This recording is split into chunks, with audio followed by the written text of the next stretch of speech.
Hello बच्चों, चलिए इस प्रश्न को देखते हैं। अनुचुंबकीय पदार्थों की चुंबकीय प्रवृत्ति किस कोटि की होती है। तो चलिए बच्चों, हम सर्वप्रथम इस प्रश्न की मुख्य अवधारणा पर चर्चा करते हैं। और उसके लिए बच्चों हम यहाँ पर क्या लिख रहे हैं, हम लिख रहे हैं यहाँ पर मुख्य अवधारणा। क्या लिख रहे हैं बच्चों, मुख्य अवधारणा। तो इस प्रश्न की मुख्य अवधारणा में हम क्या देखते हैं कि हमारे पास बच्चों एक छड़ चुंबक है।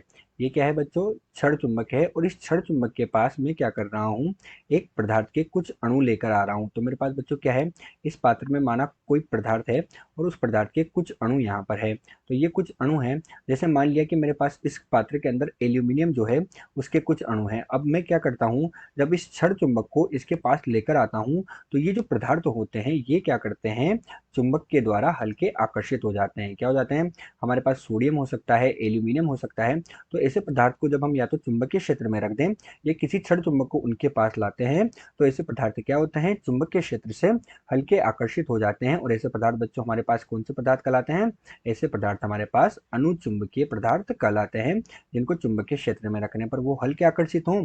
और जब इन्हें हम चुंबकीय क्षेत्र में रखते हैं तो अनुचुंबकीय पदार्थ के कारण जो चुंबकीय क्षेत्र बी होता है उसका मान क्या होता है बच्चों, बढ़ जाता है। हम ये नहीं कह सकते कि बहुत अधिक बढ़ जाता है, लेकिन अल्प रूप से इसका मान हमारे पास बढ़ जाता है। साथ ही हमारे पास जो चुंबकीय प्रवृत्ति इकाई होती है बच्चों, वो चुंबकीय प्रवृत्ति इकाई हमारे पास चुंबकन की तीव्रता तथा चुंबकन क्षेत्र का अनुपात होती है। जहां आई क्या है, चुंबकन की तीव्रता है। आई क्या हो गया बच्चों, आई तो हो गया चुंबकन की तीव्रता। और हमारे पास एच क्या हो गया बच्चों, चुंबकन क्षेत्र होता है। तो चुंबकीय प्रवृत्ति इकाई जो होती है वो चुंबकन की तीव्रता तथा जो चुंबकन क्षेत्र होता है उसका हमारे पास क्या होती है बच्चों, अनुपात होती है। यही इस प्रश्न की मुख्य अवधारणा है। तो चलिए बच्चों, अब हम मुख्य अवधारणा के आधार पर प्रश्न को हल करते हैं।